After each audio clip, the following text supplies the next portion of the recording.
everybody. Welcome to the 8th edition of Real Talk with Rich and John, and it's a special edition, not only because we're going to talk about the first summer blockbuster, which summer just started right now as we're recording this, is July 5th, but also it's the first time we've been doing it live since the pandemic hit. Yeah.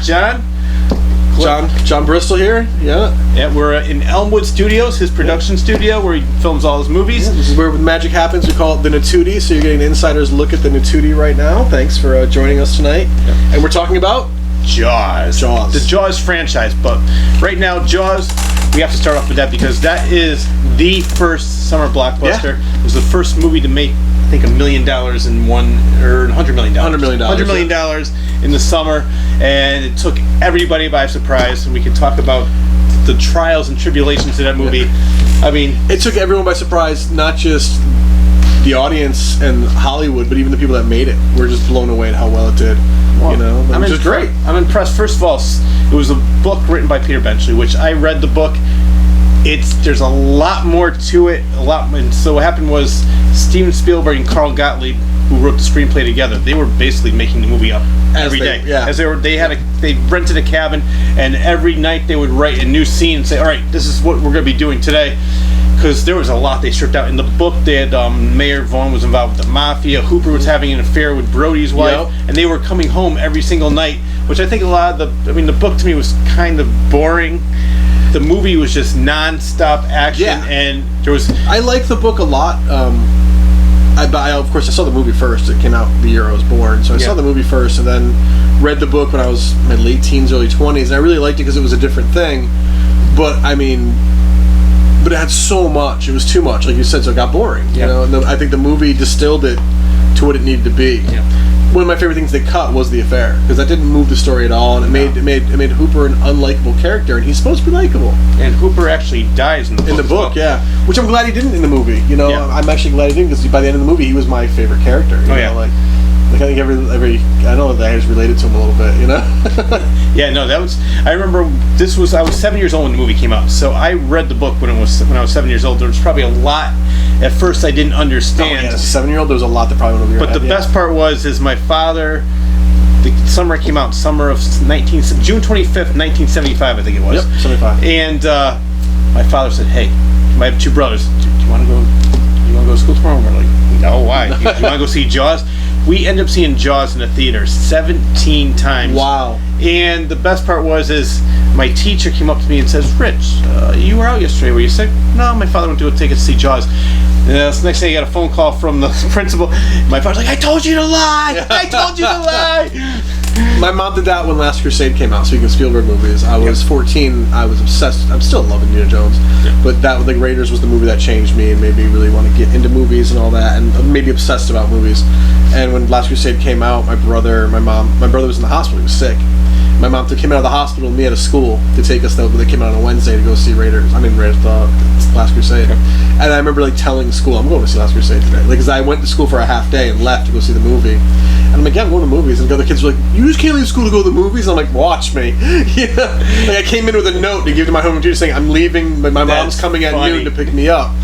She made me go for the morning, but if you have a problem, talk to mom. Yeah, my mom's coming to get me, and they were like, "It's fine. You don't have too many absences. It's fine." It was all but it was funny. Yeah. Well, I can say 7 years old, this is the movie I originally wanted to be a filmmaker when I was young. And Steven Spielberg, I think Steven Spielberg is like what the Beatles are to musicians. Yes. Meaning where I do a lot of interviews on my other show, The Claw's Corner, and I interview a lot of musicians. Every musician I interviewed said, "When did you first get into music?" Beatles and Ed Sullivan.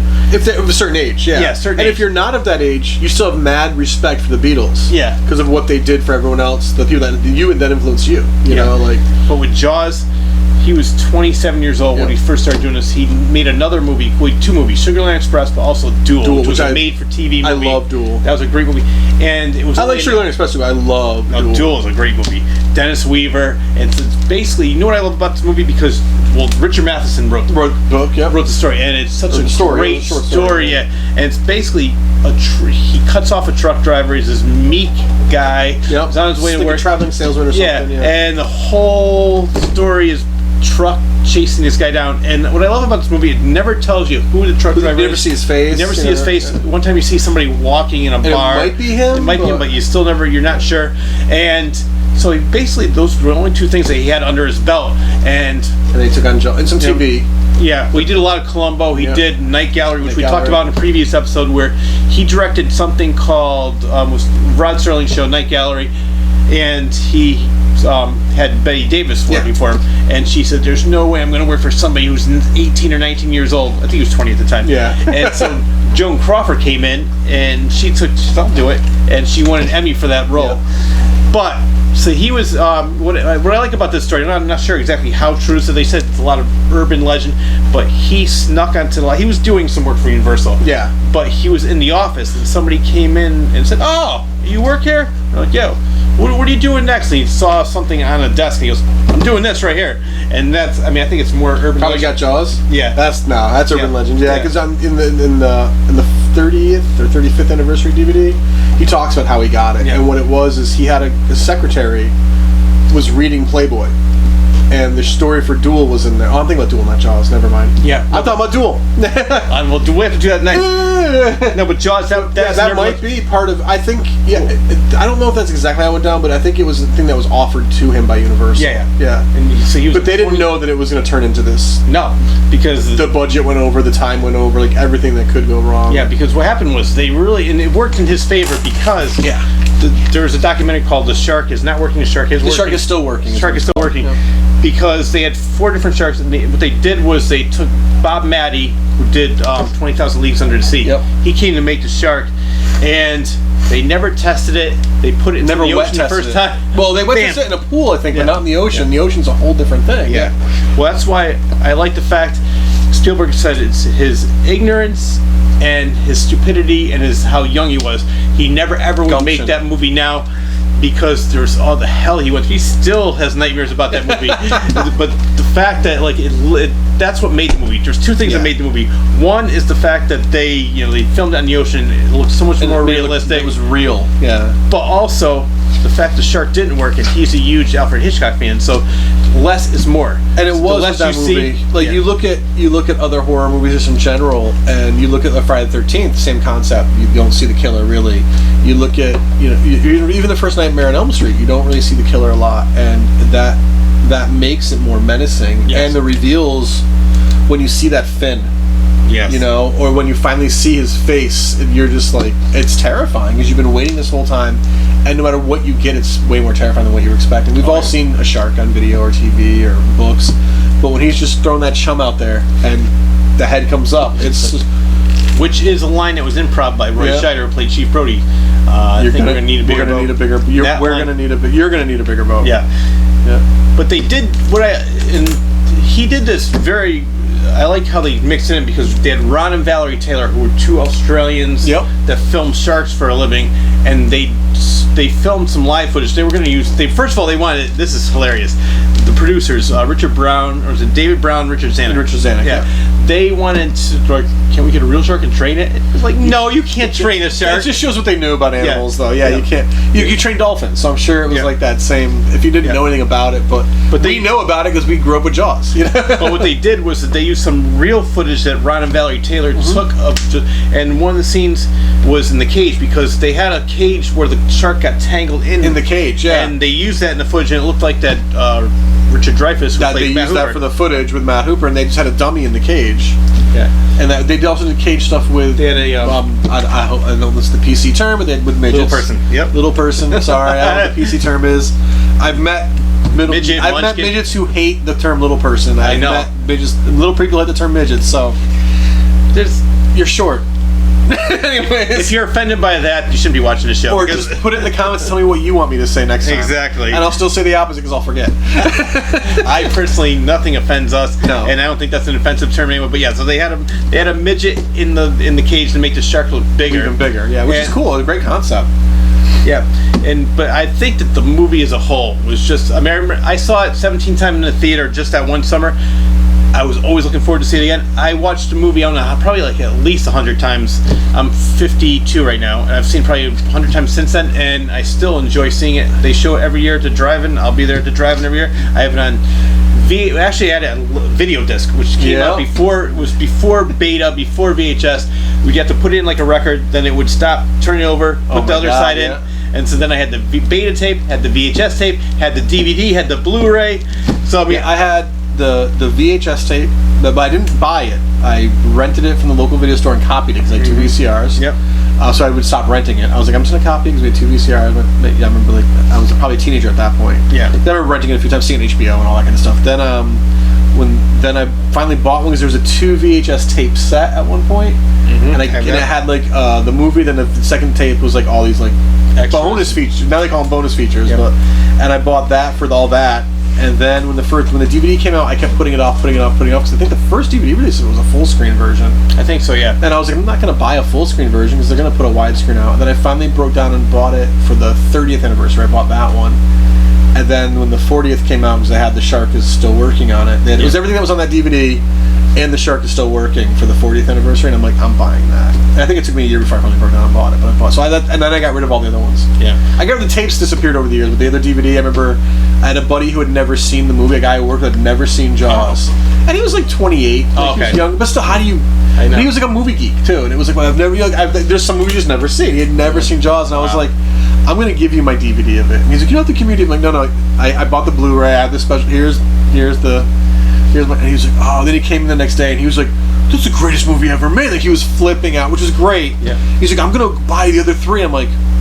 No, calm down. Right there. We're going to get into why you should not be doing that. But we'll get into that after. Yeah. But I was like, calm down. You got Netflix? He's like, yeah, you get this in the mail. That's back when discs were still in the mail. Yeah. They still are. And he's like, yeah, I'm like, get 2 in the mail. If you like it, then buy it. 2 is actually a good movie. But yeah, we'll get into that though. Yeah. But part 1 is this movie that for me, like, when I first time I saw it, it was probably around 1980. It was finally hitting TV. Oh, yeah. Probably like ABC or NBC movie of the week on a Sunday night, and the whole family was together to watch it. And I was probably a little too young to get most of it. Yeah. And I remember being bored here and there because I was so little. Like, you know, when you're younger, everything's, you know, Sesame Street, The Muppet Show, and like you know, cartoons. And Jaws is not that.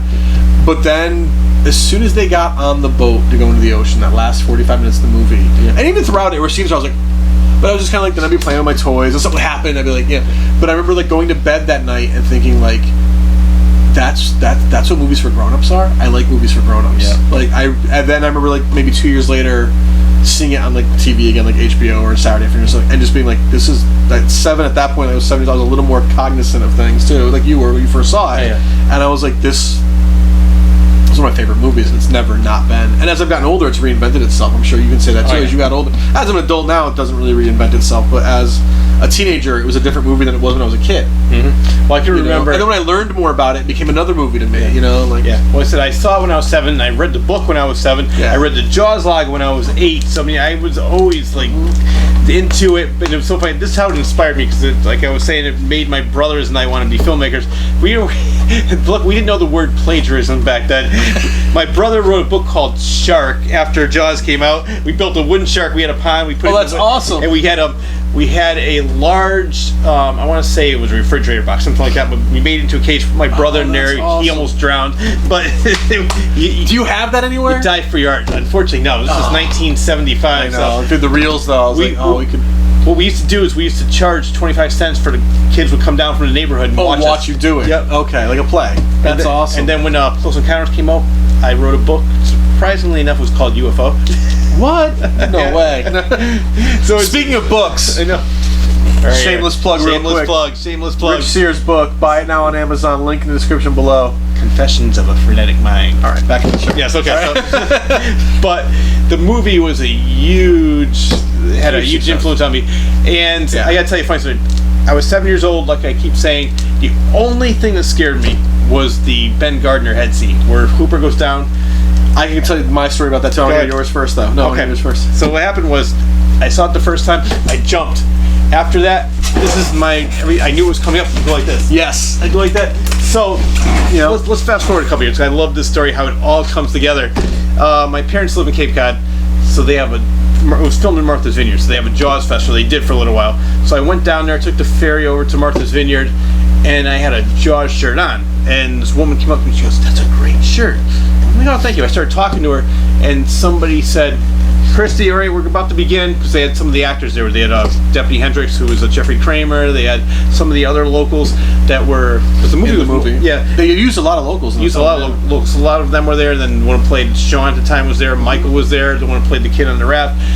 So they're like, boy, it seems like you know people. I want to hang out with you. She goes, come on. So I sit down at this table like this, and on one side of me is Deputy Hendricks, and the other side of me is Sean Kittner's mom, the one who gets slapped Chief Brody. I said, maybe she does know people.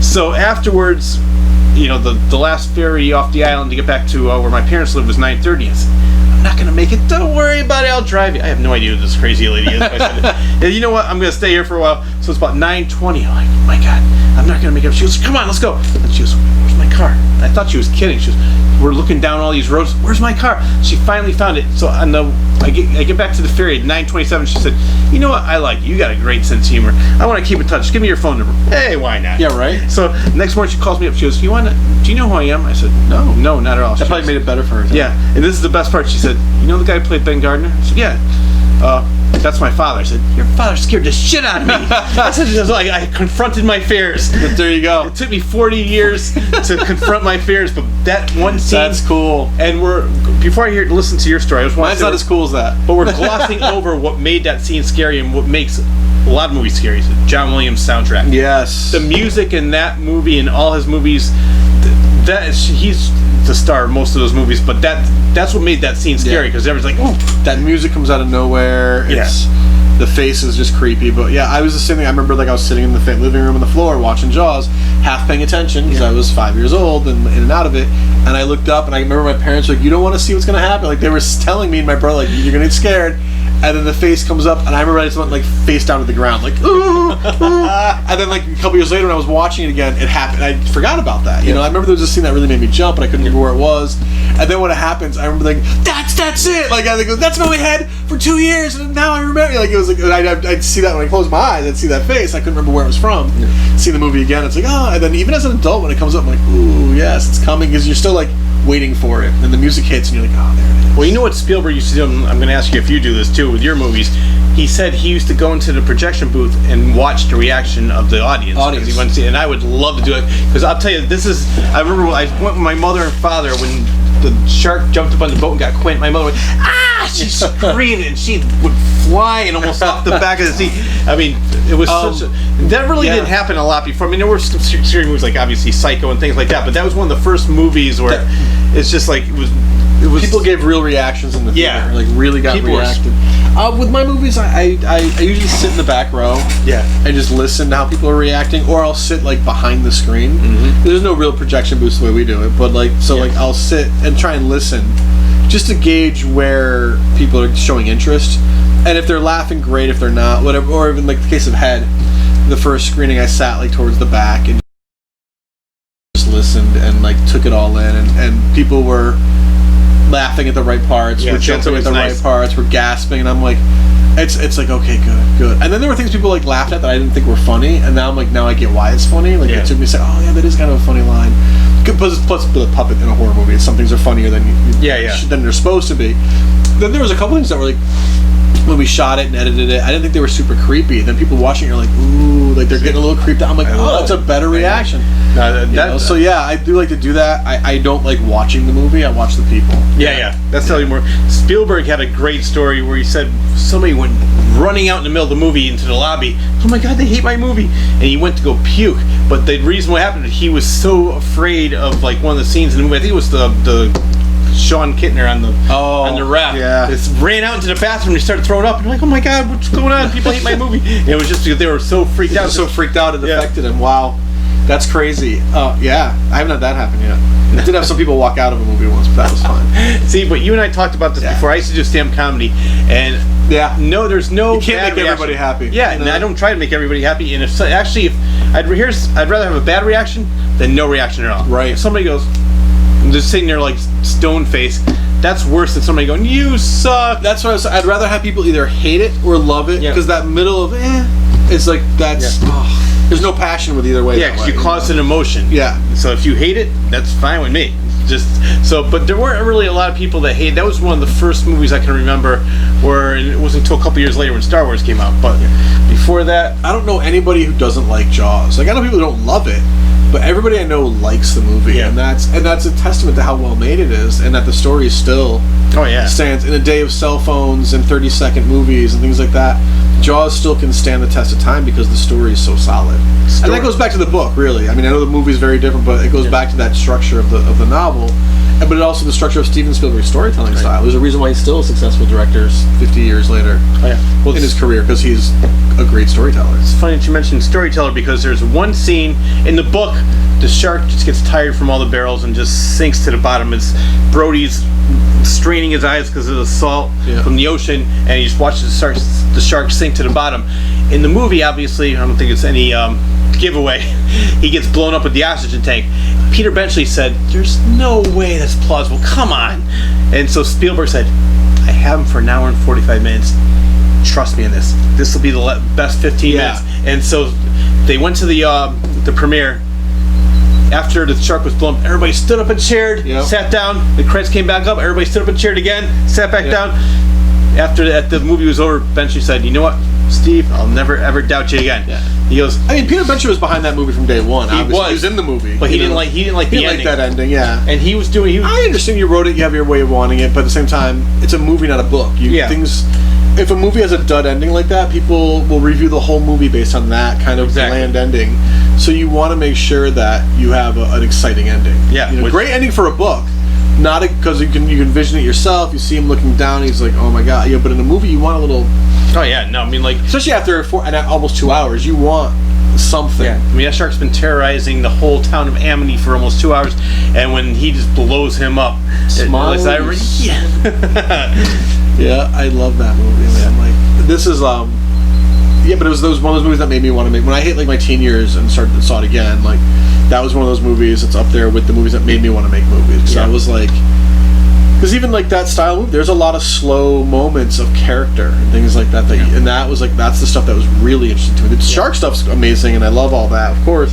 But when you're sitting there and Brody's with his kid at the kitchen table, the dining room table, and they're just making faces at each other, or when they're on the boat at the end of the big conversation, when talking about the broken hearts and the Annapolis and all that, like those quiet moments are what make you care about the characters. Oh yeah, exactly.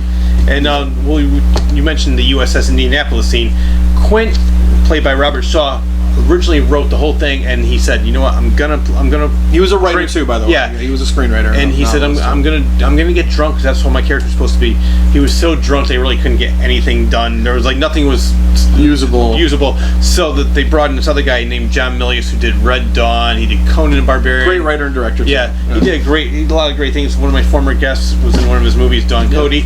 But so they used a mixture of his speech and that's based on a true story, USS Indianapolis. And it was a great scene, like you said. When I saw it, I was 7 years old. Maybe I didn't quite understand, but I didn't get it. But I understood that they were talking about something terrifying. Yeah, like I was scared by the story, but I didn't like really get.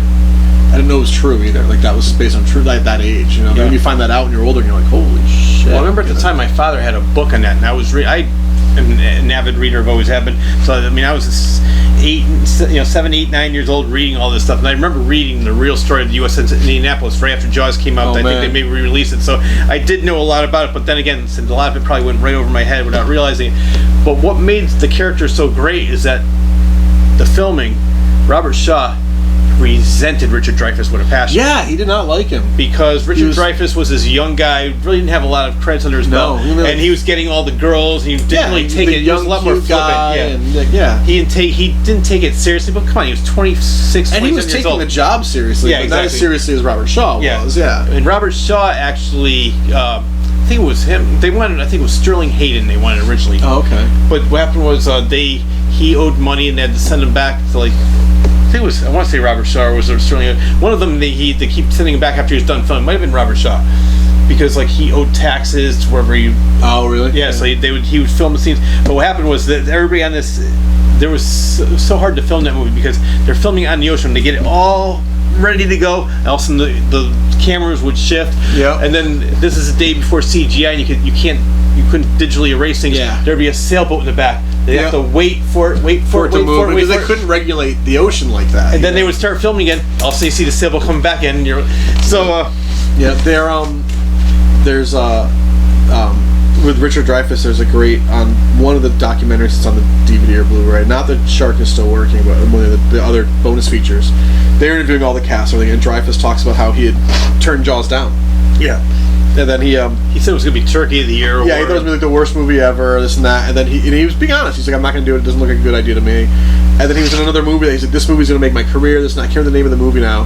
And then he went to see it in the theater opening day, and he realized it was a terrible, terrible movie. And he went out, called his agent, and was like, is it too late for me to be in Jaws? Because he was so afraid that if anybody saw that movie, he wouldn't get any more work. Because he was the apprenticeship of Duddy Kravitz. Yeah, and he said he was so bad in it that he thought no one would hire him again. Yeah. So he called and was like, get me on Jaws now before I can't get other work. And he really thought his career was over. And then he made Jaws. And it was funny because Close Encounters, Steven Spielberg was talking about Close Encounters while he's filming Jaws, and he had the character as like a 50-year-old. Yep. And Richard Dreyfuss was like, please, I want to be in this movie. I want to try this. So Steven Spielberg went back and rewrote the entire movie so Richard Dreyfuss could be in it. Yep. Yeah. But the reason I bring up the whole waiting, they always say like, hurry up and wait. That's how you do movies. That's on a movie set. True, that is true. But when people got so sick of doing this, they said the only thing you have to do is get Robert Shaw drunk, and then they send everybody home. Yeah. So that people would be giving Robert Shaw drinks because it would ruin the day. Yeah, it would ruin the whole day, and they couldn't film anymore.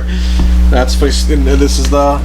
Yeah. He drinks Narragansett. The first scene you see him, he crushes the can on his head, which doesn't seem like a really big feat, but Gansett cans, they're tin now, aluminum, but they were made of a much heavier metal and a much heavier aluminum back in the 70s. Yeah. So like crushing a can on your head was like a big deal back then. Now we look at, you crush a can on your head. Yeah. But back then it was not easy to do. And that's another scene that was improv too. Yeah. And I thought it was hilarious because he does that, and then of course there's this whole thing between Hooper and Quint. Yeah. And Richard Dreyfuss has the plastic styrofoam cup, and he squishes the cup. Yeah. And that got a huge laugh. And that was another scene that was improv. I like when directors actually let when the actors become comfortable with the character. Something. Yeah. They're comfortable with the character. So like, well, my character would probably do this. Like, go ahead. And I interviewed some other people, and they always said the directors the bigger directors like Spielberg, Martin Scorsese, they don't have anything to prove. They already proved themselves, so like they give you a lot more freedom. It's like the ones who just start out, they're the ones that micromanage too much and like, I'm in charge, you have to listen to me. Yeah, they're too tight to the script, which I mean, I'm both ways. Yeah. I'm the guy, it's written this way, let's do it this way, but if you have an idea, we'll do that in the next take. Exactly. Let's get the one the way it's written now because we know it's going to flow for the rest of the movie, but if you have a different idea, and I'd say it's right down the middle, 50-50 what we use, because sometimes it's just changing one word. And that word flows better out of the person's mouth. They know it. That's why they want to try it. Or they rearrange the whole sentence, or they do something like crushing a cup or a can, and you're like, I wish we had thought of that. We did a lot of that in Risley. We let the cast, the Risley Brothers series we let the cast really, and I was part of the cast, just kind of go with things. Yeah. And it made the show better. Like, we would literally like save time in the takes. Be like, all right, now just try something weird. Yep. And very often the weird made it into the show. Get weird for a minute. The character doesn't say something weird or whatever. It was like, yep, that's the take we're going to keep. Yeah, well, I think it's impressive they started filming the movie and the script wasn't even done It wasn't even done. Well, it was done, but they were redoing it as they were going because they wanted to make changes, and then they kept changing and changing and changing. And Carl Gottlieb, who was the co-writer on that, he played Meadows. Yep. And he said the hardest part was cutting his character out because in the book, Meadows has a huge... Yeah. He's a huge character, and do you know why they had him play Meadows? No, because they couldn't afford to have him on set as the writer. Because a lot of times you have to pay a writer on set, and they couldn't afford that. So, but they wanted him on set to help keep writing. So they gave him an acting role to pay him to be there for the acting. Okay. And he did the writing in his, because he wasn't in a lot of scenes, but he could be there every single day and rewriting. Yeah, because he was a great. I mean, he did The Jerk with Steve Martin. He did Odd Couple. I mean, his list. Just look at his credits. I mean, the guy is a great writer, and he added so much to that. And I personally I don't think this movie. I mean, I know it's a different time now. Everybody's got their cell phones. Everybody's like you said, 30-second ADD nation. Like people are like they like less is more. Yeah. But I don't think that movie will ever be recreated. No. Like that, the effect that movie had. It's sort of like the Beatles when they first came to America. That's what Jaws was. The movies. It's the first Star Wars. It's E.T. It's Jurassic Park. The first time you see it's Citizen Kane. Yeah. For films, these movies had huge influences on filmmakers going forward. It's The Shining. Yes. It's and that's where the Beatles or Elvis when he was on Ed Sullivan or you know, for like my age group, I'm gonna say it was when Guns N' Roses played the MTV Music Awards. A lot of people were like, didn't know who they were yet, and they came out and played Welcome to the Jungle, and everyone's like, who are these guys? Is that when Slash was so drunk they had to cut him off? No, that was another episode. That was something else. Yeah, Okay. but this was like right before they got big. Yeah. And for whatever reason, MTV booked them, and it was like, who is this band? You know, I was aware. A lot of us were aware, but that was when you saw them outside their video. You know, or like Michael Jackson's Thriller. Like that was a big cultural moment. You know, like. Those are those things that make people want to do things, and Jaws made you want to make movies, and Jaws made me want to make movies, and or be a writer too. Like Jaws really made me want to write more than anything else. I love the way they talked. Yeah, what I love about Jaws, the screenwriting, is it all feels natural, and that's in the acting as well, and the fact they got to improv. But I feel like no scene in it, don't feel like it was written. It feels real. Yep, I agree with you. You know. That's a cool thing. That's Kevin Smith is like that too. His dialogue is very snappy, like it's true friends talking to each other and just kind of riffing. Yeah, and that's how he wrote it. You know, and his actors play it that way. And that's why I love Mallrats. All the two main guys are Brody and Quinn. Well, that's why I like to. And then back to Jaws. Well, I'm sure you know this story because Kevin Smith was supposed to do Superman, and he said, "All right, give me a synopsis." He said, "All I know how to do is write dialogue." He wrote a 30-page synopsis. It was all dialogue, and you're like, I don't know, but I mean, he had his whole. That's another show. But his vision for Superman, I thought was really good. Yeah, me too. I think he would have made a great director for that. And I mean, I liked the Christopher Reeve version, and after that, some of the other ones, I sort of got bored with that, like newer ones. But that's another story for another time. I think Henry Cavill looks great as Superman. They just haven't given him a good movie to be in yet. Exactly. Yeah. That's the way I look at it. I hope he plays Superman for a long time, and I hope they give him a good movie finally. Superman 2 is my all-time favorite with the 3 villains. Yeah, that one's great. Yeah, that one's great. When the other one had like 4 with Richard Pryor. That's when I think it's got 3 and 4 is when 3 was that one. Yeah, anyways, similar to Jaws. Similar to Jaws 3 and 4. Yeah. But we'll get there in a few minutes. Yes.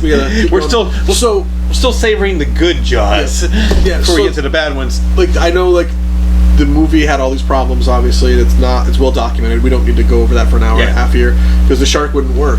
Yep. You know, that made the movie a better movie though. And I just want to put a parallel to my life right now to everyone watching this. If you're an Elmwood Productions fan, we're working on a movie called Bernice 2, and we have a special effect prop. It's a wheelchair.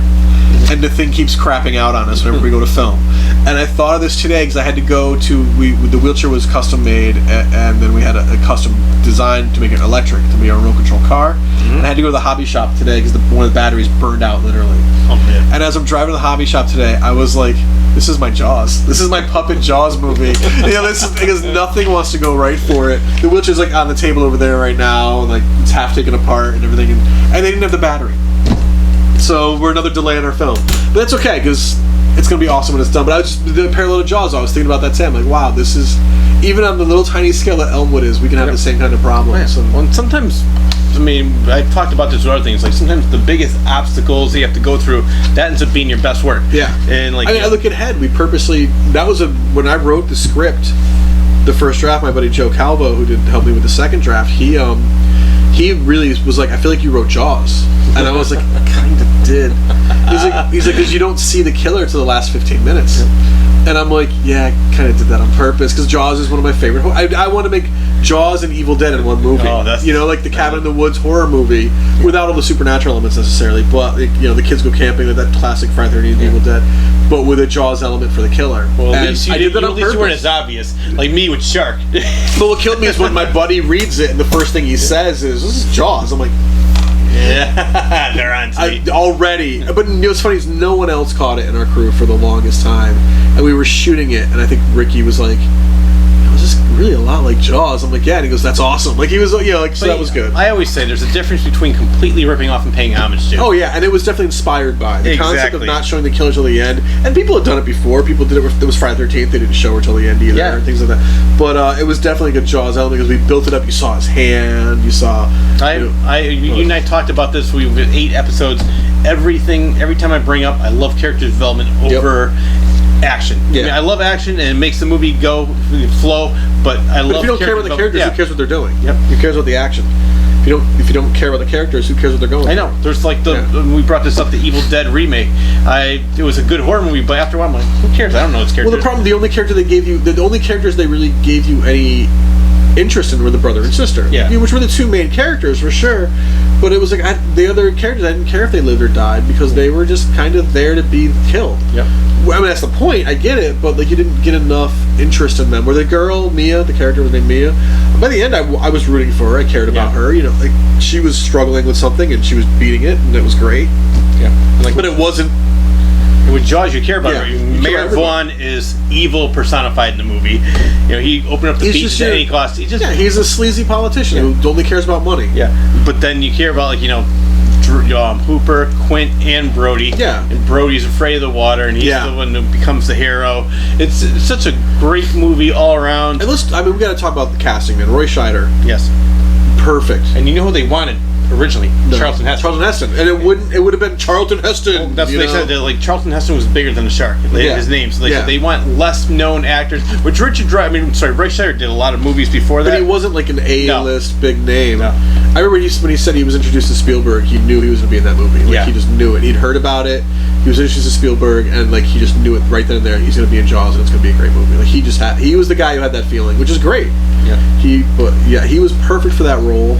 I'm glad he decided to come back after part 2 because it would have tarnished it. Yeah, you know, he's really besides him and Lorraine Gary. Those are really the only two people that came back. Came back for any of the sequels. Yeah. And the kids in the second one, it was all the same sons. Yeah. You know, the second one, but after that, it was. Yeah, no, we'll get there.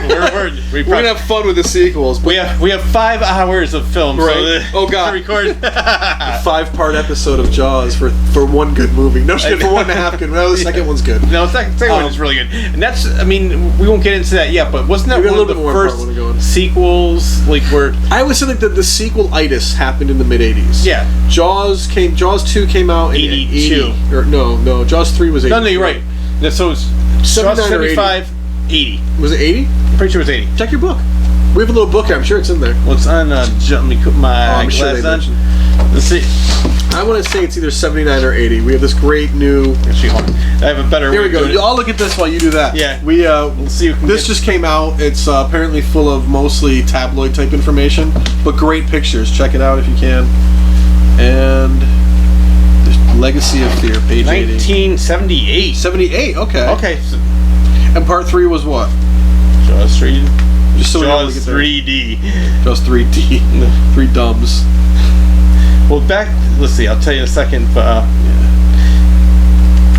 Jaws 3 is 1983. It was 83. Okay. So 75, 78, and then 83, and then 87.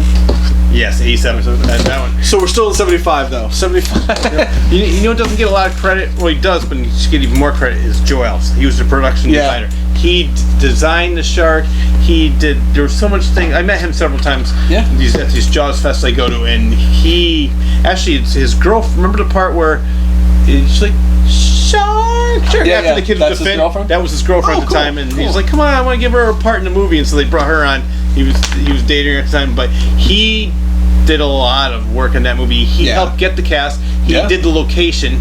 I saw a documentary. He was location scout, and they're like, oh, we had people, and there was an interview. I met him at the Jaws Fest, and they were watching the DVD commentary. They showed Spielberg. Yeah, we had people go and check the location. He goes, me. Yeah. I'm the only guy who did that. And he sounded a little. He's still a little mad about that, but he was.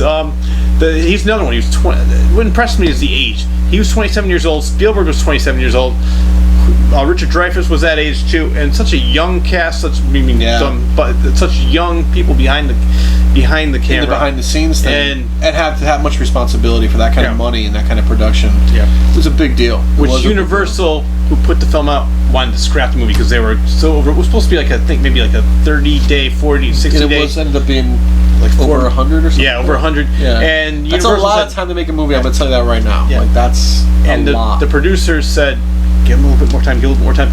Universal saw the dailies. Like, how much more do you need? Yeah. How much more? So they gave him a lot. So they let them finish the movie, and I'm so glad they did because they definitely made it back. Yeah. And back then, this is before DVDs. This is before VHS. If a movie was in the theater, that's the only place you could ever see it. And that movie lasted the whole summer. It was in the theater for a couple of years, actually. Yeah. It stayed in the theaters, I think, until Star Wars. I think the year Star Wars came out, they finally pulled it, I think, out of theaters. like, because it was, say, the second run theaters and the third run theaters, and they'd bring it back and things like that. Yeah. You know, because, you know, there's not a lot of movies coming out, we'll bring Jaws back, we'll bring this movie back. That was a big movie theater thing. Like, I can talk about that even in the 80s, they were still doing that. Like when a sequel would come out, they'd bring the other one back out like a month or two before to you know, get people interested in the sequel. But I was going to say, like, yeah, back then, though, if you didn't see it in the theater, you didn't see it for 5 to 10 years. Yeah. Because then it would finally be on, like, ABC Sunday Night Movie. Yeah. You know? Which was fine. It would make it there eventually, but now, thankfully, we have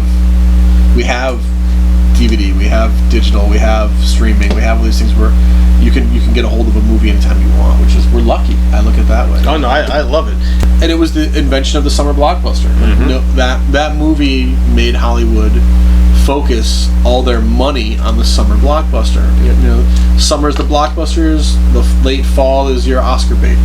You know, so so it's in people's minds come voting time. You know, and that's crazy and then January and February is when you put the stuff out that you think's gonna tank anyways. And I'm pleading or begging, please bring back summer blockbusters like this. I'm so sick of superhero movies. I can't take it anymore. I want to see good movies like this. I don't want to see a bunch of guys with capes making jokes with each other.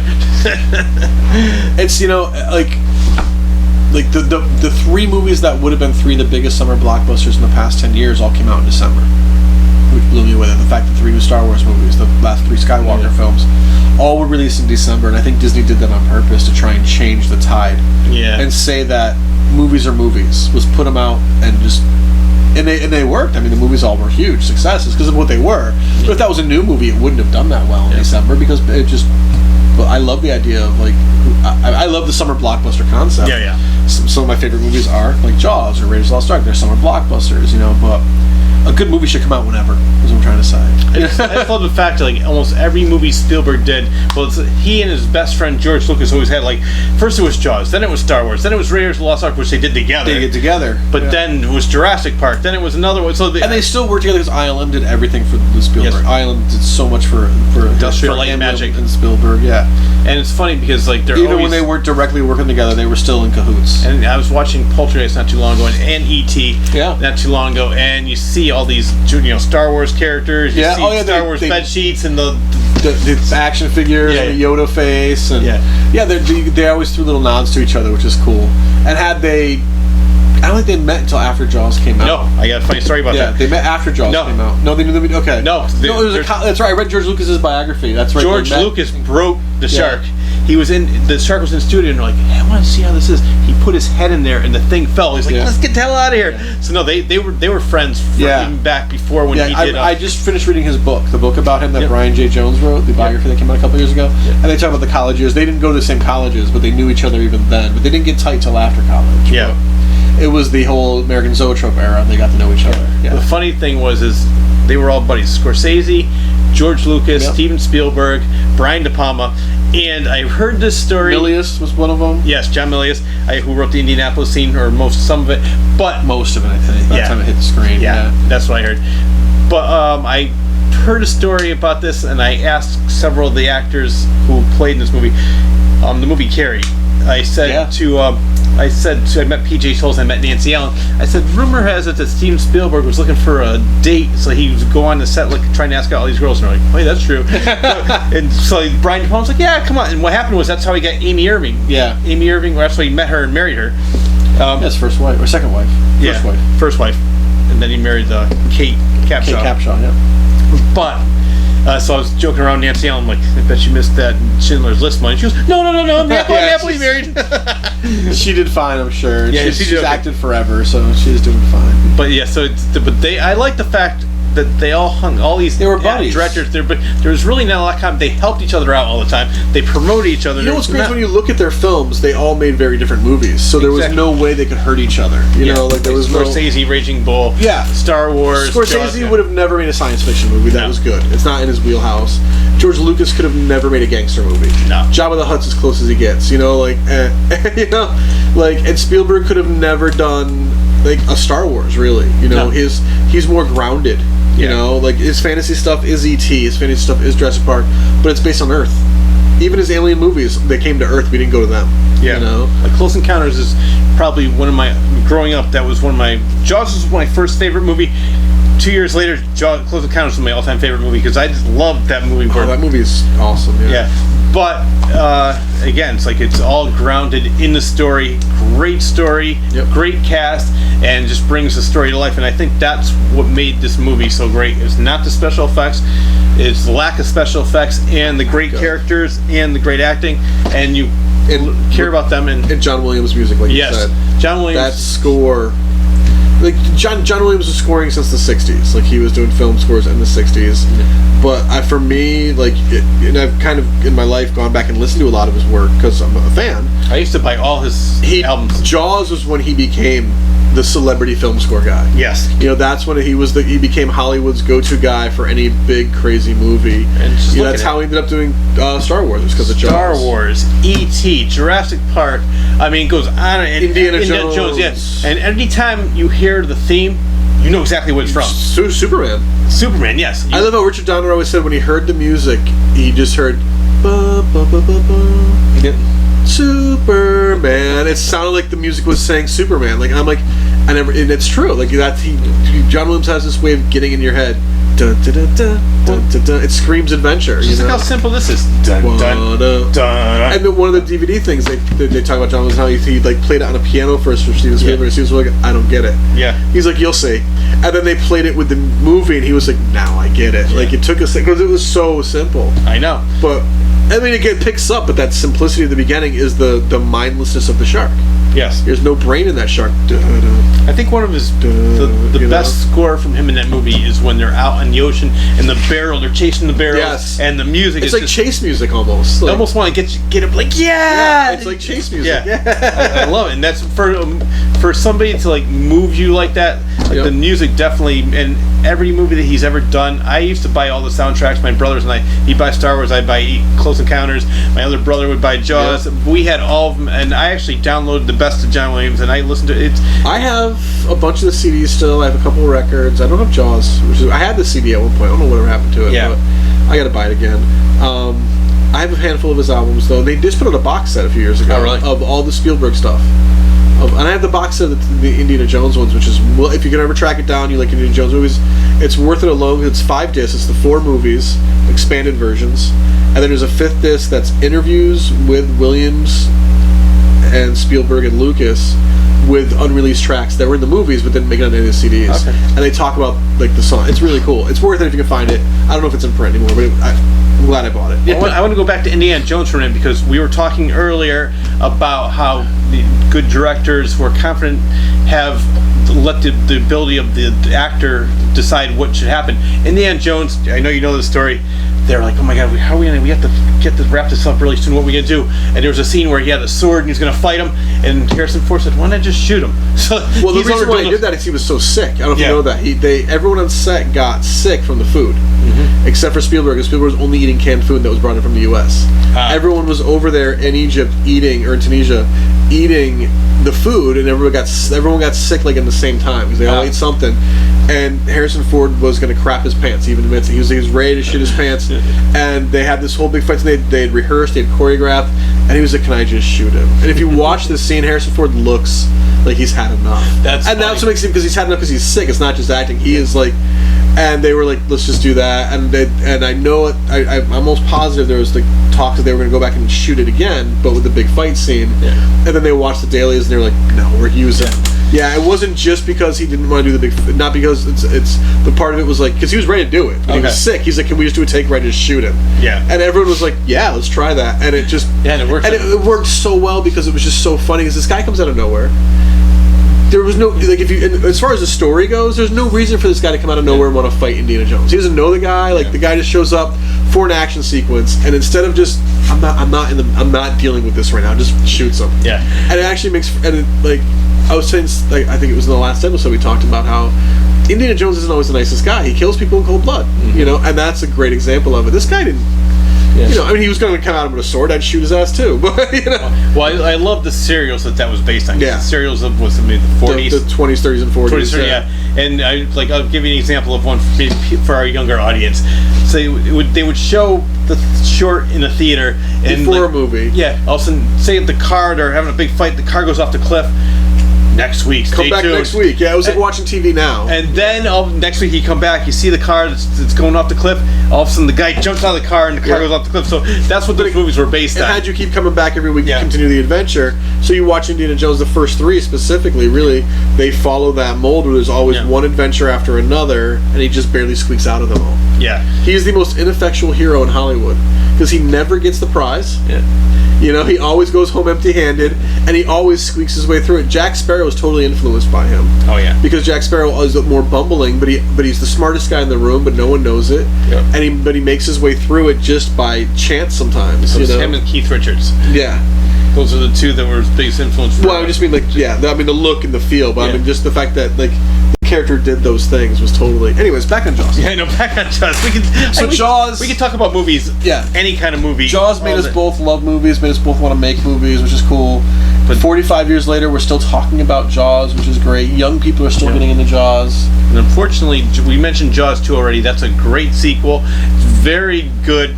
You know, it's keeping the story going. Yeah. Jaws 2 is what I call a worthy sequel. Yeah. Jaws 3 and 4 almost made me want to give up on movies. Yeah. So Jaws 2, we'll talk about that for a little bit. I know Spielberg turned it down. And it went to some other director. Yeah, Jan something. Yeah, but his work, what Jeanette Sizwork directed. Yeah, that's it. But he wasn't the original director. No. They had somebody else. No, somebody else was and they didn't like his style, and they started filming it, and so they fired him in the middle of it, brought in him to finish the film. Finish the movie. The credit, yeah. And the only character they kept, besides the kids, I think, was the Brody family and the mayor. Right? Yeah. Yeah. Oh, yeah, Mayor Vaughn. And actually, Mayor Vaughn, because in the first movie, he goes, after the boy gets killed on the raft, like, my kid was out there too, and you never see or hear it. Yeah. In Jaws 2, his kid's one of the prominent characters. Yeah. And they're all teenagers now, and it's a big raft All race. the teenagers are great actors in that too. Everyone did a great job in the sequel. I met Donna Wilkes. She was great. I was talking to her about Jaws 2 for a while, and then I met somebody else. But yeah, they did a great job in the movie. They even upped the scenes, like the girl.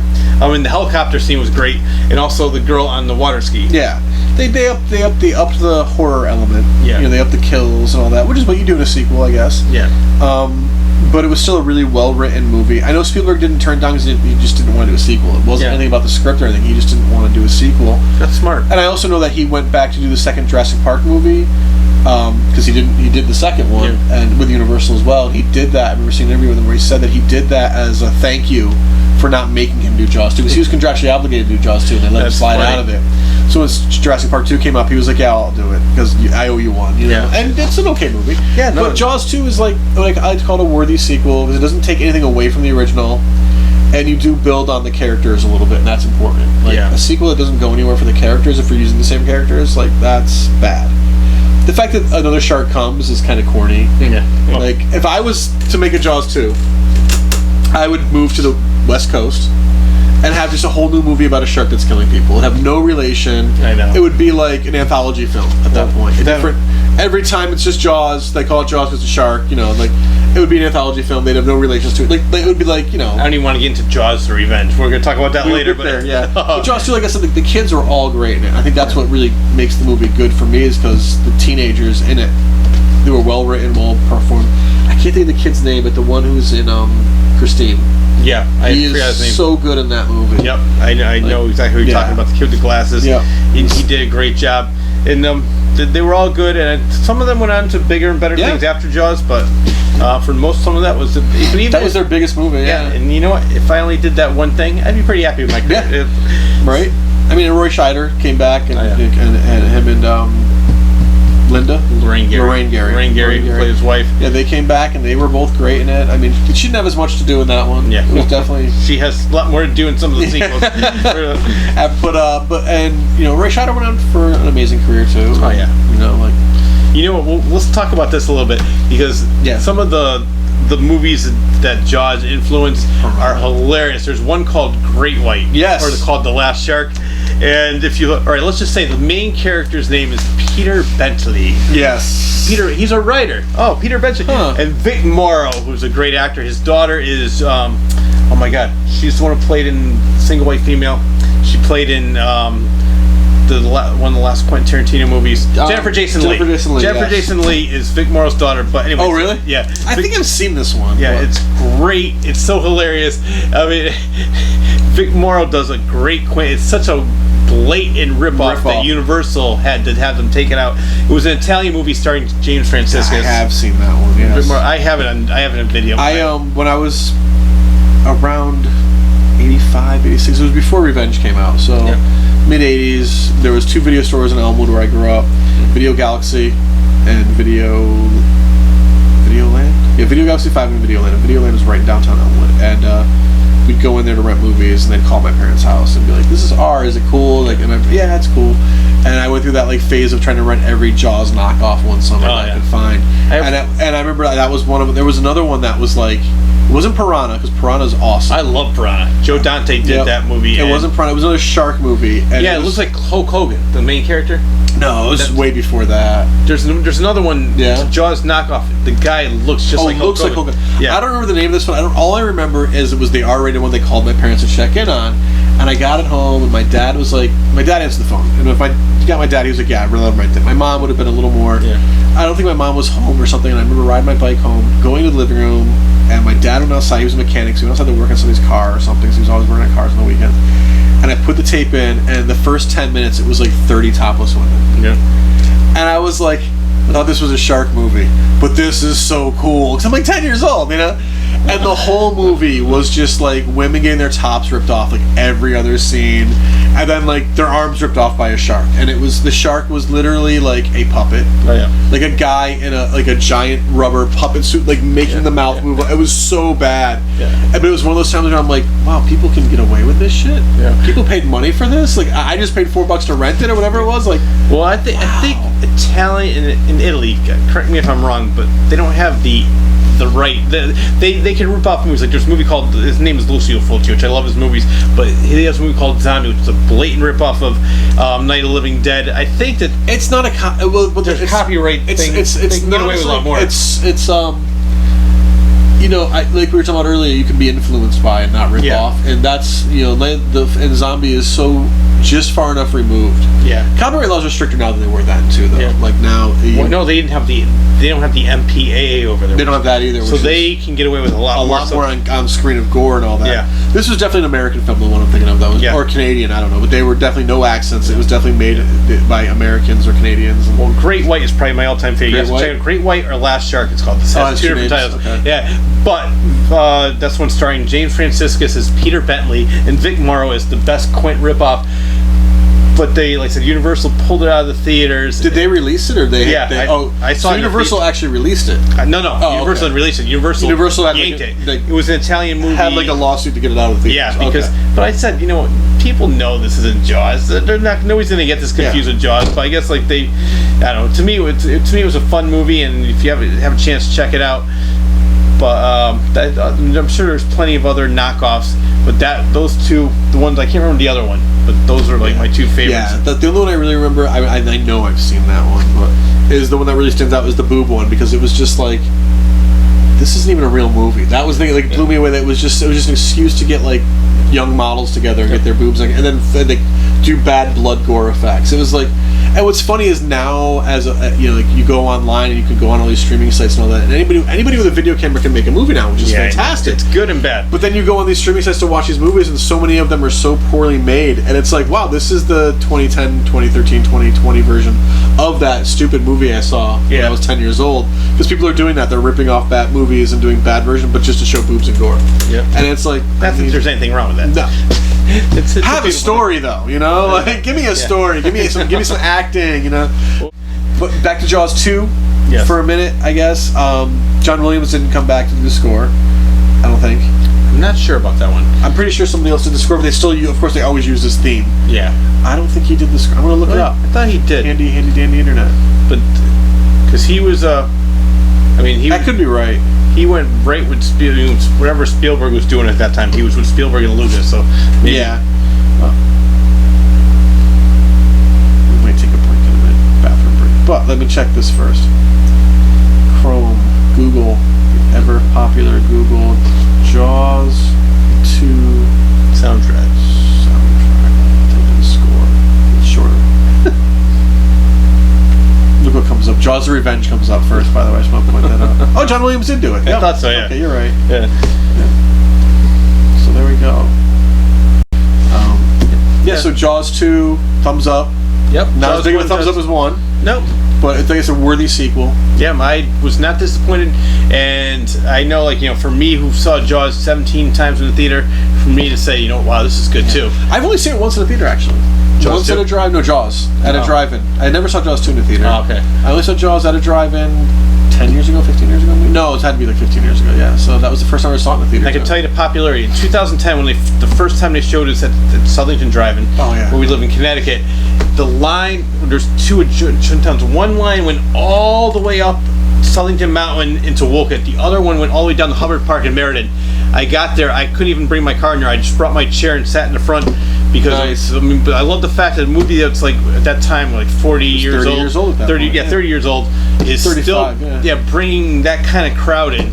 And it's because people are bringing their kids to see it. They've never seen it and things like that, and that's what's awesome. That's what's great. Yeah. All right, so we're going to take a little break right now, and we'll be back soon with Commercial Jaws 3 and Jaws 4, The Revenge.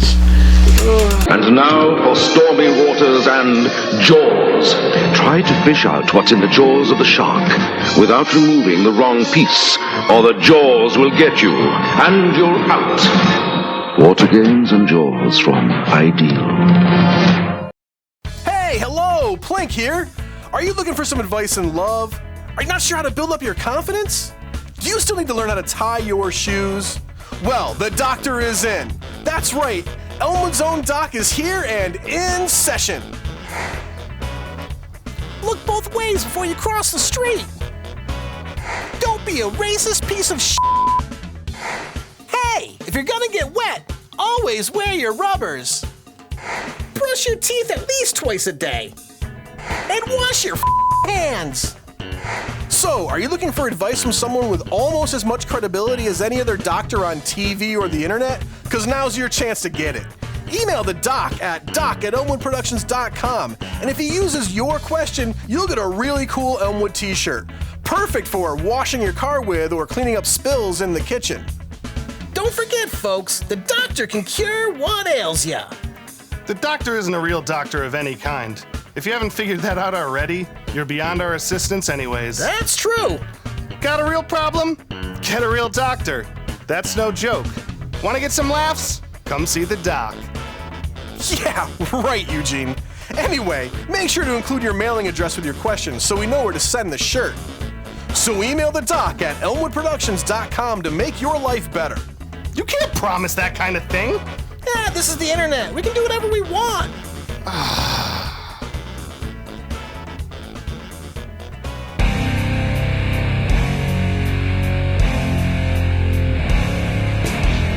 Okay, so Jaws 3D. Welcome back, Jaws 3D. Yes. Let's just say I have 5 words for you.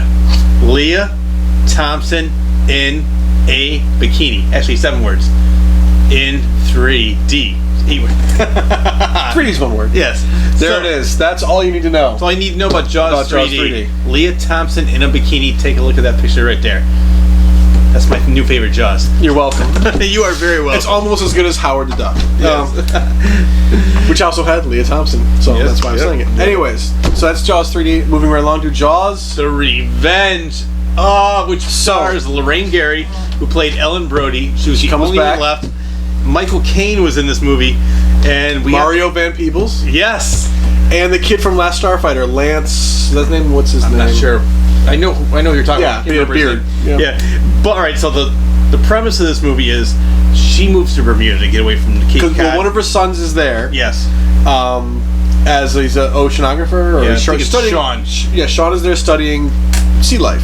Yep. And her other son just got killed by a shark in Amity, Michael, because he was a cop, right? Yeah, he was a cop. Well, that was Dennis Quaid, I think. No, that was Dennis Quaid in the 3rd movie. But different actor played him in the 4th. Okay, a different actor played. Yeah, because they tried to ignore the 3rd movie. It's been a while since I've seen these. Yeah, the 4th one ignores all the events of the 3rd movie, which I don't blame them.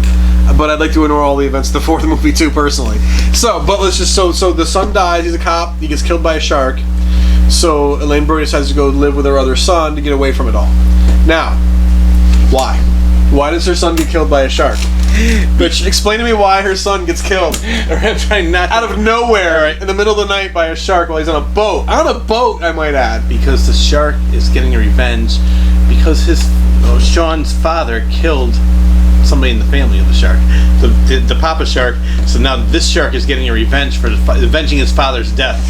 I'm not kidding. That was the movie. And Elaine Brody has like a psychic connection to her dead's family members, so she can see their memories. Yes, there's what the fuck. That's all I can say about that. There's a scene in there where she's going back. She goes, "What should I do?" And then she remembers Brody killing the shark in part 1. You weren't even there. She wasn't even there.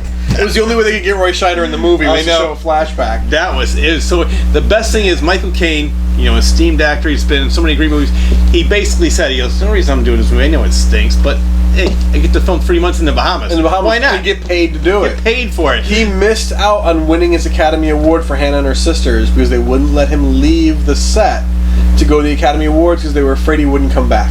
That is hilarious. I mean, it was such a bad movie. But it's one of those movies that's so bad it's good, I think. I won't even say, it's not like The Room. It's not so bad it's good in my opinion. But it's so bad you have to see it once. Okay. It's one of those because you can't believe how bad it is until you actually until you actually see how bad it is. Like, I remember that was the first one I saw in the theater. I was 12. 87 it came out. Summer of 87, and I was so jazzed to see a Jaws movie in the theater. Oh my god, I can finally go see a Jaws movie. Oh my god, it brings back the Brody, it brings back Elaine Brody. And I'm thinking, I didn't see many, all the commercials were just focusing on the shark. Yeah. And Michael Caine. So I didn't really know what was going on with the movie, and it was pre-internet, of course, and all that. And then the movie starts, and 10 minutes in, I was just like, where's Chief Brody? Oh, he's dead? Why am I watching this? Why am I in the theater? Didn't Masters of the Universe come out last week? I should just go see that. It's probably better. And by the end of the movie, you're just you're just shaking your head. When the boat hits the shark, you know where I'm going. Yes. The shark explodes. Sharks don't explode if the boat hits them. Oh, it was such a great movie. You put an oxygen tank in the shark's mouth and you shoot it, that tank explodes. Yeah. Yes, that makes sense. You electrocute a shark and it burns. Yes, that makes sense. Yeah. You ram it with a boat and the shark explodes into a million pieces and howls like a dinosaur in the process. Yeah. There's one ray of light in that movie, and it's Mario Van Peebles' performance. Yes, I like him. He's a good actor. He's a good actor, and you could tell he was just having a good time knowing he was in a bad movie. But it was so funny. There's the shark goes right past Mario Van Peebles to get to Sean. It's almost like the shark knew. Yeah, the shark knows. But I would love to sit in that room saying, "All right, here's the premise for the movie I want to make. Can you give me money for this?" Yeah, it sounds great. I knew. You know what it was? Is they were looking at the name. The name. Yes. It was that brand name thing we talked about in the last episode. There's this brand name of Jaws, and they knew that the Zanuck and Brown knew that they could obviously get Lorraine Gray back. Lorraine Gary, and I'll tell you why. Because she was married to one of them, wasn't she? No, she's married to Sin Sheinberg, who was head of Universal. Yeah, that's what it was. Yeah. They knew they'd get her back, so they knew they had a movie. Yeah. And they also knew that the Jaws movie will make money, no matter what happens. Mm-hmm. And they found out quickly it won't. Because that movie tanked. And that was surprisingly the last Jaws they made. Let's keep it that way. Yes. But in the U.S., Mario Van Peebles' character dies. He gets eaten by the shark. Okay. People's reactions to that were so bad. They were so upset. There's one little bug just flying around my head. We had the door open for a little bit, and bugs came in. The people. So they went back and shot a scene where he comes up out of the water, and they bring him out of the boat, and he survives for all the international releases because the international ones came out 2 months later. So he literally had to get Van Peebles back in a wig and get It's almost like Evil Dead with the fake Shemps. Yeah, they had to get they brought everybody back to shoot the scene where the character survives. All I have to say is that when I saw Mario Van Peebles the movie sucked. I was envious of Mario Van Peebles' character. I was like, oh my god, he took the easy way out of it. And look at what they did to him. They made him come back and be in it still. And I think I remember when the DVD first came out, I bought it. Did I buy? Yeah, I did buy it. I was at Best Buy. And it came out on DVD. It was from Good Times Entertainment. If you're a big movie collector, there's different brands. Yes. So Universal wouldn't even put the movie out on DVD. They licensed it out to one of those low-budget companies. I know exactly what you're talking about. Called Good Times. Yeah. And on the back of the DVD, it actually said the third installment of the Jaws series. And it was ignoring the third movie, which I thought was great. And on the DVD, it was the international release. I didn't know that. I popped it in, And I knew that it existed, and Yeah. it was the version with... maybe that was a bonus feature on it. But I remember seeing that scene, and I'm like, they actually fucking did it. I had read about it, I'd seen photos, I'd never seen I'm sure it's on YouTube now, but I was just like, oh my god, they brought him back and brought him back. And he was bit in half by the shark. And he comes out of the water, I'm alive, man! It's like, no, you're not alive, you're dead. It's like the knight in Monty Python. Yes. Just but a scratch. I'm just like... So, a minor flesh wound. So, but like, everything about that movie. And you can tell, like, even Michael Keaton's having a good time. Oh, yeah. Well, because they're just like, this movie sucks, we're gonna have fun with it. Yeah, why not? I mean, you're getting a paycheck, you're in a great location. I would be doing the same thing, too. I would just be more worried about if I was an up-and-coming actor that, oh my god, we're never gonna hire this person. Yeah, and nobody in that was an up-and-coming actor, thankfully. Yeah. Everyone was either, like, known or known enough, or character actors, like... But I do have to say, I've always said this before. I said there's always a movie for an audience for every movie. Yes. And I was talking to this girl. This is no lie. And we were talking about Jaws, and she goes, "You want to know what my favorite Jaws is? The one where it follows her to the Bahamas." And I started laughing. She goes, "What? You didn't like that movie?" And I said, "That proves my point. There is an audience for anything." For me, like that was like the first time. Because Jaws 3, I remember, like, Jaws 3, I remember I didn't see it in the theater. I saw it, like, on HBO or whatever. I thought it was cool, but didn't think it was great. I wasn't, like, devastated because it was so bad. Jaws 4 was the first time I went to the theater to see a sequel and was like, why would they even do that? Yeah. That was just, it was so bad. I was like, yeah. Well, I think with Jaws 3, when that came out in '83, 3D was the big thing. Yeah. So they did a lot of things that really didn't have to like, hey, you want a pizza? You know, stuff like that. Goofy 3D things.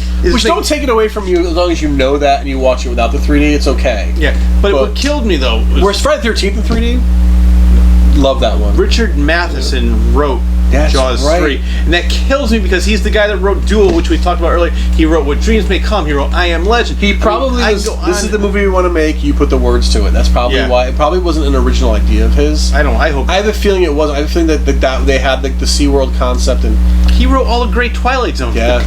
William Shatner with the Gremlin on the plane. That was Richard Matheson takes credit for that.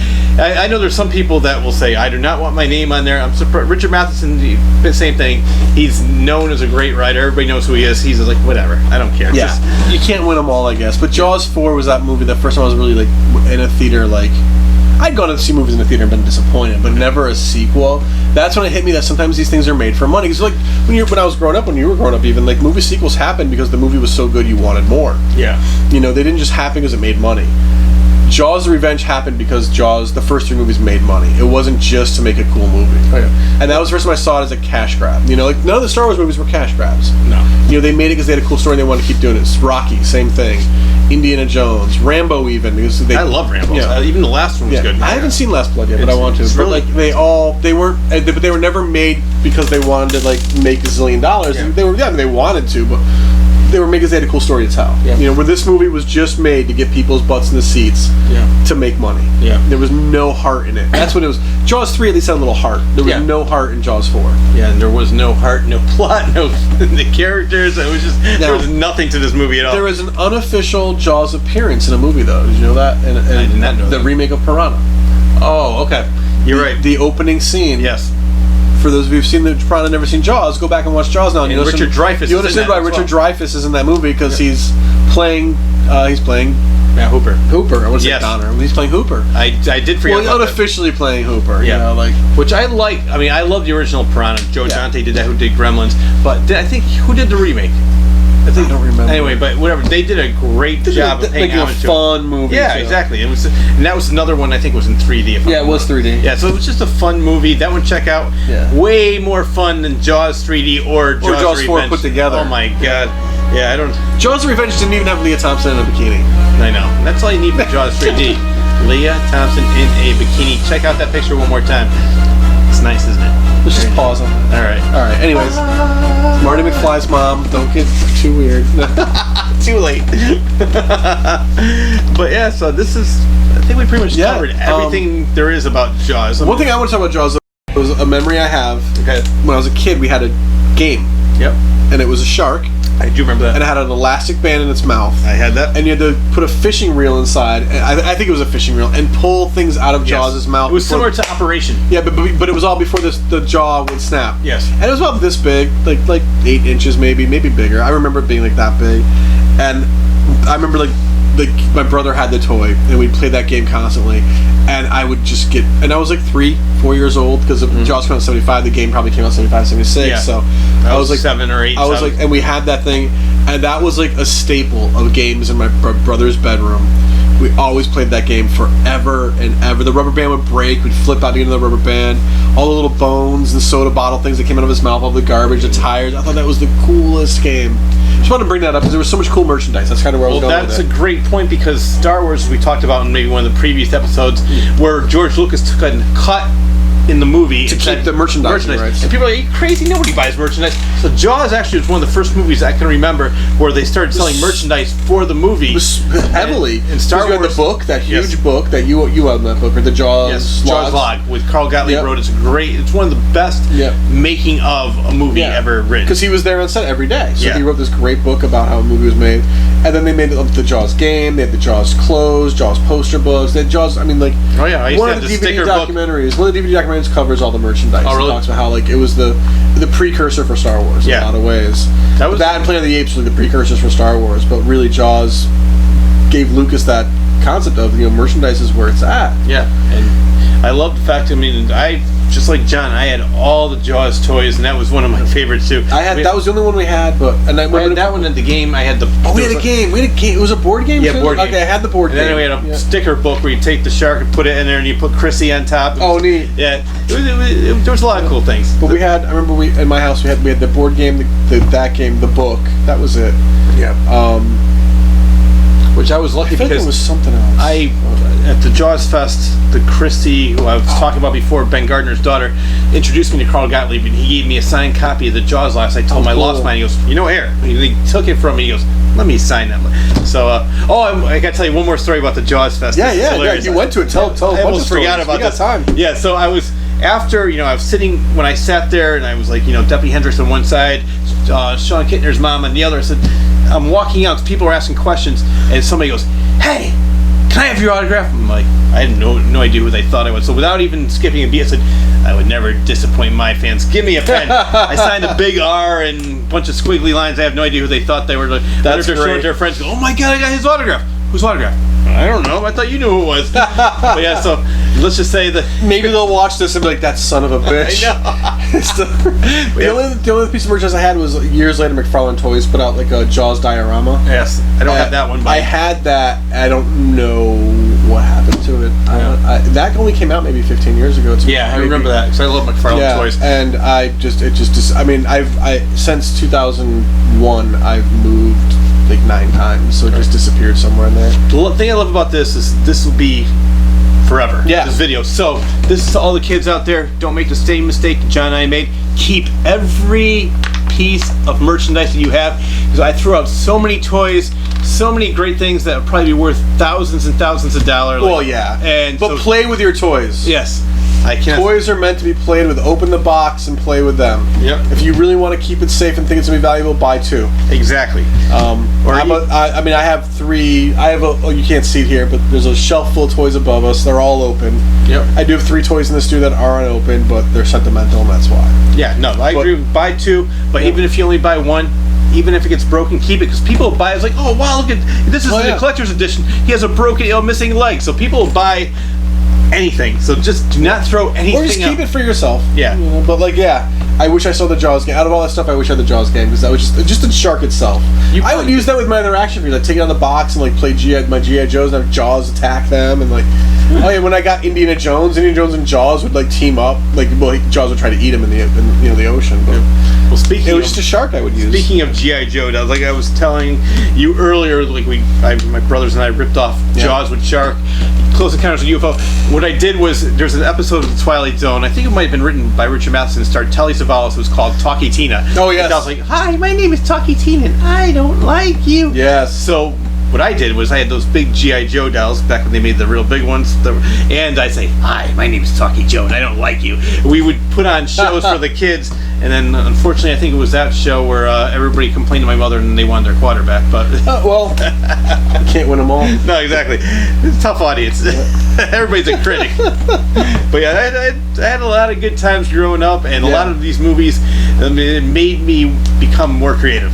Like, Jaws is inspirational for me. It's a movie I watch at least once a year, every summer for sure.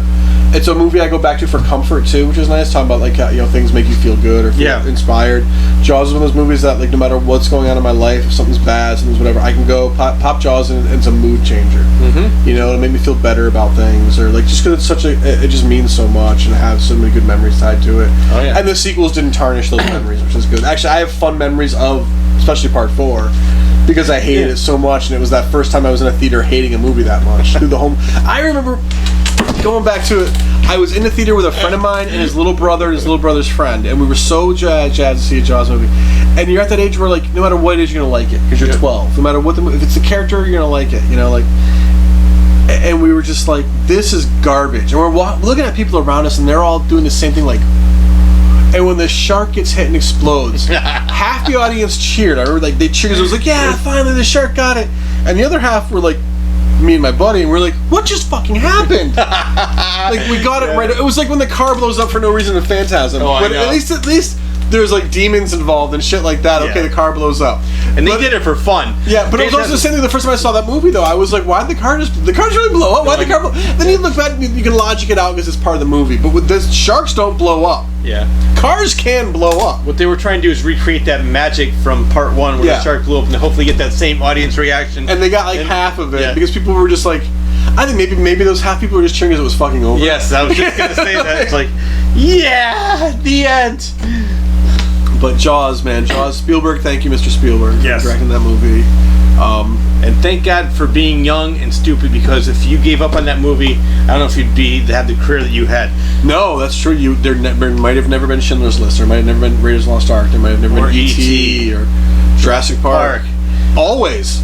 Yes. I know people forget about that movie, man. I'm an Always fan. Richard Dreyfuss again. Yep. Go back to and even Empire of the Sun was Christian Bale's first movie. He was 12 years old. Great movie. Yeah, so I mean, he's done so many great movies, and we can all owe it to a little movie called Jaws when he was 27 years old, who just said, yeah, let's film the movie on the ocean, because I can't imagine that being in a tank. They wanted to do it like in a Shark Tank. I mean, not Shark Tank, a studio tank. Like a studio tank, yeah. It's like, no. Yeah. And, I mean, they did some stuff in his editor's pool. Yeah, Verna Fields. Verna Fields, what happened was the Ben Garden, the scene that scared the shit out of me. And what they did was they took milk. Back, I wanted to bring that up earlier and I forgot. Yeah. I'm glad you brought it up, because I was talking to one of the actors about that. They put milk in the pool to make it look, more cloudy. Yeah. And because what happened was, after the movie's over, like, we have to make it a little scarier. They needed another scare. Yeah, and he did still something similar with Close Encounters, where they said where Kerry Guffey, who played Barry Geiler, gets taken away from the UFO. They're like, we have to make it scary. So after the movie was over, they went back and they had to see the screws coming up and then the flume in the fireplace. So he's good at like realizing after, like, maybe if we add this and add that. And that scene, I'm glad he added, because that's a scene everybody talks about, and everyone talks about 17 times in a row. Still, you turned my head like that because I knew it was coming.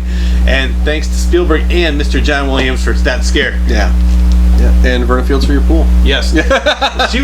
She died not too long after that, but she was a great editor. This is the day before digital. So, I mean, there's pictures of her in the making of, on a moviola. Feet of film, and she's going through it. I can't imagine editing a movie on film as a filmmaker now. Like, it's not even like a laziness thing. It's the cumbersome thing. I know. It's the, like, wow, I can't. Like, I sometimes hate editing on digital, and it's all it is clicking buttons. But like, imagine having to. Oh my God! Sorry, just. Well, speaking of that, I'll tell you how important that is. I'm so glad you brought that up, because that reminded me of another story. They had two orcas, the one that was supposed to sink and one that was not supposed to sink. The boat, yeah. The one that was supposed to sink didn't sink. The one that wasn't supposed to sink actually. Yeah. So what happened was they were trying to save the actors from drowning. Chief Brody, Roy Scheider almost drowned, and then somebody goes, "Fuck the actors! Save the film!" Yeah, because they were thrown. There's photos of them taking the cameras off the boat onto another boat. There's actually photos. But somebody actually said they're like, we don't care about the actors right now. They can swim. First. Because you lose all that footage. Oh. Like, I mean, I've had cameras we've lost footage. I've had like cameras get wet and they got damaged. I can't imagine like all that work being lost. Like when we shot Josh and Todd, we lost a scene. Somehow when we shot it on DV tape, somehow it got rewound over, and we should have checked. It's our own fault. I know, but it happens. But it made for a better film in the end, because we ended up rethinking the scene and reshooting it a different way, and it made for a better movie. But like look back at things after the fact, like the Head and Jaws and things like that. So and the Close Encounters. So we lucked out, but. Had it been like a really key scene or something, it would have been horrible to have to reshoot all that. It was a short, quick scene, but it... Yeah, imagine losing all that footage of Jaws, and everything they put... But you know what, you bring up a great point. It's like, never look at something that bad happens, look at it as an opportunity. We were pissed. Maybe, like, Jaws, we got over shark, it. Yeah, the shark not working made it into a scarier film. Made the movie a legend. A lot more suspenseful, yeah. On two different levels. It made it a film that's so great it's legendary, and then it made the making of the film so great that people have made movies about that. Because the shark... wrote books about it, because it was so legendary. The shark does look... I mean, there are times when the shark does look fake, but if you saw that throughout the whole movie, you'd be like, oh my god. Yeah. So, but the less... All you see, like as John said earlier, the fin chasing them with the barrels... It's a 7, 8, 10-year-old. And actually, I told you, my mother, who was 27, 28 at the time, she jumped out of her chair when the shark jumped up on the boat and got Quint. Yep. So, I mean, it's definitely a movie for all ages, and now I'm so glad that people our age are bringing their kids and their grandkids to check out the movie, and has a whole new audience, and it's just as good. And it's one of those movies that is not outdated. Sometimes you see a movie from I love the 70s movies. Sometimes you see it like, oh wow, look at how... I didn't realize how dated it was. Yeah. But now this one is just as good, just as scary, and just as enthralling and thrilling as it ever was. Yeah, it definitely isn't dated. That's a good point. Yeah. Jaws 3 is really dated. And Jaws 3 specifically is really dated, but... Except for Leah Thompson. Well, look at that Leah bikini. Thompson Look at that is not bikini. dated. Yes. Look at that bikini. One more time, look at that picture. Oh, that's a pretty dated bikini. That's still a nice bikini, though. I like that bikini. I hope we can find a picture of her in her bikini to put on this footage. That would be funny. It'll be the shot from Howard the Duck. Anyways. Anyway, thank you very much for Real Talk with Rich and John, episode number 8. Rich Cyr's book is available now on Amazon. Confessions of a Frenetic Mind, sorry. And also, right now, because of COVID, we're not selling it, but I also have hoodies and shirts available, hopefully coming back sometime soon. And I have a radio show, Nutmeg Chatter presents The Claw's Corner, and because of the pandemic, I started using Zoom. It's also on my YouTube channel, The Claw's Corner, the Zoom edition, which we have some great guests, Dee Wallace, Daniel Roebuck, Dawn Cody, and some great local talent, and Reggie Bannister from Phantasm. We mentioned that a couple times. And John, I should do Nutmeg Junction as well. Junction, a radio show, old-timey radio show. Old-timey radio. It pays homage to the old radio serials, such as the ones I was talking about that Indiana Jones was based off of. Yeah. I'm Jon Bristol. I have Elmo Productions. We make movies with puppets and sometimes without, but mostly with puppets. You can see Head right now on Amazon. It's streaming. It's also on Tubi for free. A bunch of other sites too. If you go to elmoproductions.com, you can see them all. We also have a bunch of other films and our YouTube channel, just Elmo Productions here on YouTube. Subscribe to that along with the Rich Cyr channel that you're watching this on YouTube. Subscribe now. Subscribe to both those channels for some great content. Rich puts shows up about weekly, and Elmwood puts new short films up about weekly as well. I don't want to say it weekly because we might miss a week and then we're jerks for not. But we're trying. And you can. We do sell merchandise. If you go to our website, we are still selling merchandise because it comes from Cafe Press. But we're changing that soon too. But so if you want a funny T-shirt with an Elmo character, you can get it there. I never thought to mention that in the other episodes. I'm glad you brought it up. But yeah, Rich's book and Head both on Amazon. You can order them both together. Yep. You can stream Head while you wait for Frenetic Mind. Frenetic Mind. Frenetic Mind. Stupid. I'm sorry. Confessions of a Frenetic Mind. While you wait for Frenetic Mind to be delivered to your house, or while you're downloading it on your e-reader, you can watch Head. Yep. And an hour later, you'll have this book to read. So. Telling you, you'll be the envy of all your friends. Everyone will be jealous because you have these cool things and they don't. And you can laugh in their face. You can laugh like Michael Caine when he says, "Why are you in the Bahamas making a bad movie?" I'm getting paid for Bahamas. Yes. So yeah, another episode in the can. Thank you guys so much for checking it out. And until then, we'll see you on YouTube. All right.